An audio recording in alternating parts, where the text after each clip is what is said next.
chers lecteurs et chers consommateurs, aidez-nous et le réseau Plus que Pro à lutter contre ce cancer que constituent les pseudo-youtubeurs de l'intox et la désinformation qui n'ont d'ailleurs rien à vous apporter. À lutter également contre tant d'entreprises frauduleuses et tant d'imposteurs qui colmatent nos métiers de l'automobile après-vente. Parce que nous on ne triche pas de calomnie, on dit la vérité.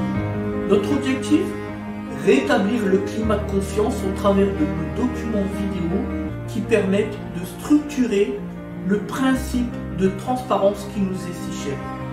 Faites-nous confiance, abonnez-vous et à tout de suite. DS Autotransact Talange, réseau Plus que Pro pour la défense du consommateur. Donc on va vous expliquer la procédure sur cette très belle Octavia RS 184 chevaux diesel TDI. Donc là on lance le traitement filtre à particules avec la machine Varda Levo 360 qui est actuellement le matériel le plus efficace, il faut bien le dire. Donc quelques mots sur l'intervention avec ce client. On a tenté plusieurs fois la régénération forcée, parce qu'on commence toujours par là quand on a ce genre de soucis, de problèmes, d'anomalies, avec un filtre à particules notamment qui est colmaté, pour voir comment que ça évolue. Le but c'est toujours de faire consommer, dépenser le moins possible à nos clients. Le fait est que nous avons lancé 3 régénérations successives avec les conseils que nous avons prodigués, les soins évidemment à l'endroit de notre client. Malheureusement on n'a pas de résultat, c'est rare, mais on a des véhicules comme ça peut arriver. Manifestement un ancien propriétaire qui roulait absolument très mal avec les véhicules, c'est-à-dire les petits trajets à froid en ville, tout ça, les trajets urbains qui font tant de mal au moteur diesel et notamment au moteur équipé d'un filtre à particules. Puisque ce client, lui, nous a expliqué qu'il faisait des trajets pour le travail extrêmement longs, comme il travaille, il me semble, au Luxembourg, il nous a dit. Donc il fait des gros trajets tout le temps, donc voilà, le mal vient d'avant, bien évidemment. Et au bout d'un moment, forcément, ça monte, hop, et puis c'est l'anomalie, ce sont les perturbations, etc. Les voyants moteurs qui s'allument, le voyant faible, le voyant stratégie, vous savez, comme pour le préchauffage, et plein de choses comme ça, voilà. Et aujourd'hui, c'est compliqué. Donc, comme on vous l'a dit, on a déjà lancé 3 procédures de régénération forcée, automatisée avec l'outil diagnostic. Rien n'y fait.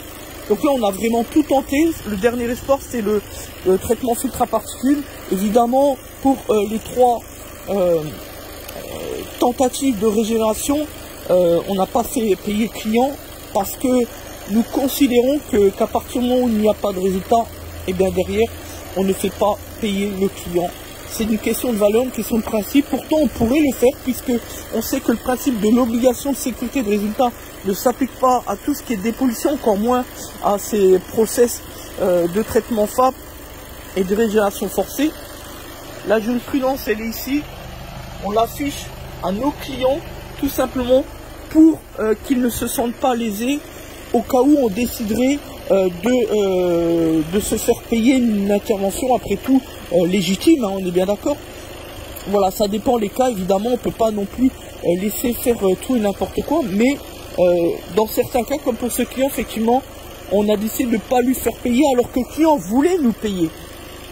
Parce que c'est l'un de ces consommateurs qui respecte les choses, qui considère que tout travail mérite salaire, mais on lui a dit, niet, vous ne payez pas, puisque on a lancé 3 régés, ça n'a pas fonctionné à chaque fois. Donc à chacune d'entre elles, ils voulaient nous payer. Sinon, parce que si on part de cette idée-là, résultat à la fin, vous allez payer 200-300 € de régé, alors qu'il n'y a pas de résultat, alors ça ne fonctionne pas. Donc on peut aller loin comme ça. Ça peut après, dans certains garages, notamment avec les grands concessionnaires, ça peut se terminer avec 2000, 3000, 4000 € de réparation. On l'a déjà vu dans le cadre de nos dossiers sur l'arnaque aux consommateurs, hein, dans les cadres de la défense du consommateur. Donc nous, ce n'est pas notre conception du métier.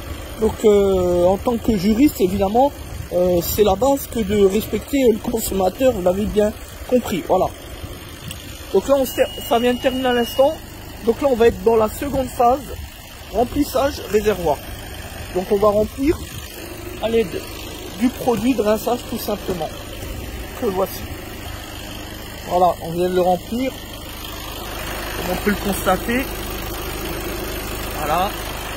Donc maintenant, on valide. Accéléré 2005, on va mettre une cale et c'est parti. Voilà.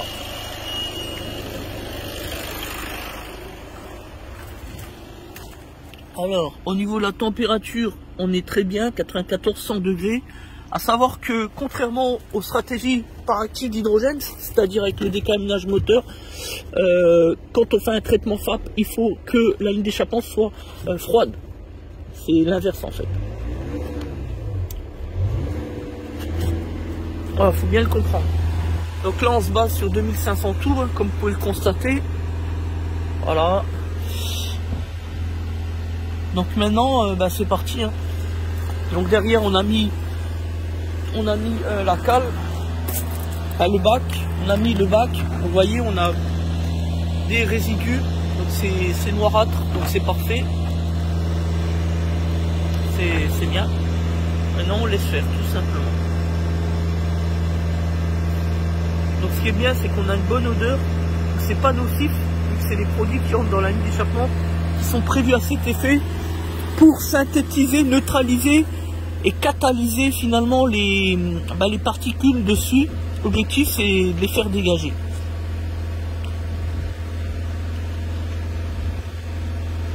Donc vous voyez, le problème, c'est qu'au niveau grammage, on a 47 grammes, c'est extrêmement important. C'est même à la limite constructeur. Pour comprendre la limite légale, elle est de 45 grammes. Donc là, on est à 47. Bon, 45, 47, c'est pareil. Voilà, on est à la limite d'intervention. C'est pour ça qu'on est sur une difficulté. On vous l'a dit tout à l'heure, 3 échecs à la VG. C'est pour ça que quand on a un problème de FAP, il ne faut pas attendre, il faut faire intervenir un professionnel de la dépollution comme nous par exemple, puisque nous avons nos lettres de noblesse, vous l'avez compris, hein. Auto Plus 2019, Automoto 2021, et là nous sommes nominés aux Awards pour Automoto sur la satisfaction et l'engagement client, puis surtout sur nos stratégies de dépollution dans la catégorie service équipement.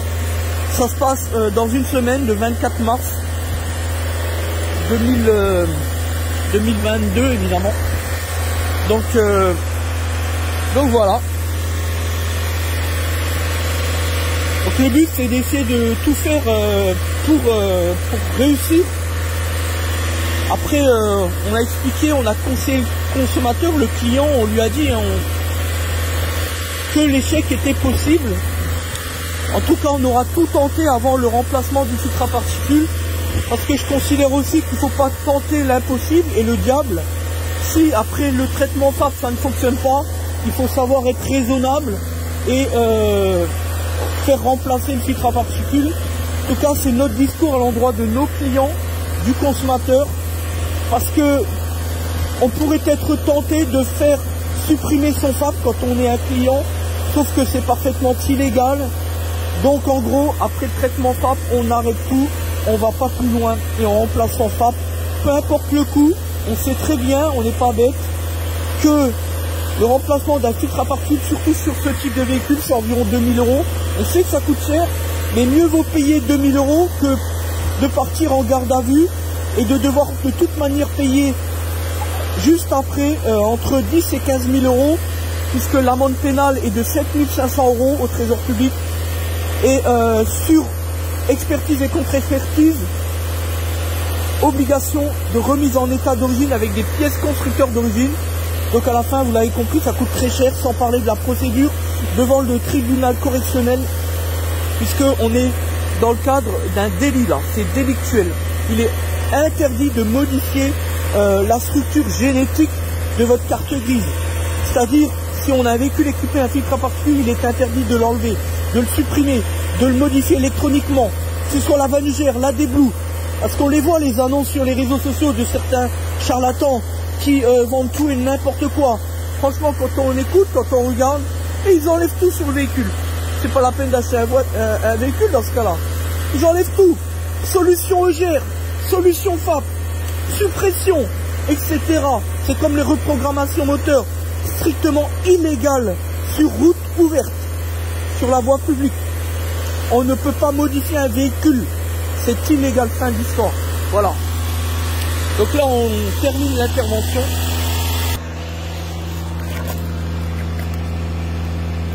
Voilà, donc ça détecte bien. Au niveau température, on est à 60 en aval, donc c'est bien, c'est même très bien.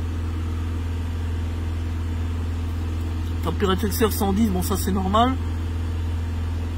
Température en amont 170, bon ça reste bien, c'est pas mal.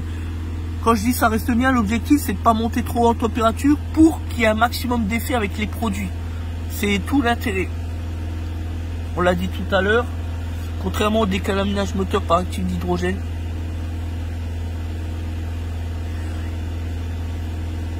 la température doit être le plus basse possible. Voilà, donc là on attend que la procédure se termine, il reste quelques instants.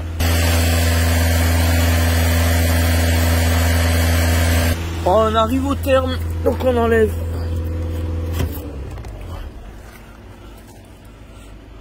On enlève la cale. Moteur au ralenti, validé. Mettre la dose, c'est déjà fait, on l'a mis au début évidemment pour gagner du temps. Et maintenant on va lancer la régée plus l'essai sur route tout simplement.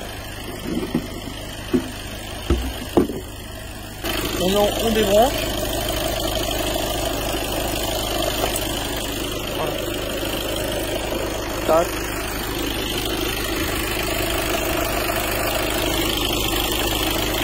On a beaucoup moins de pression. Le sang par rapport à avant.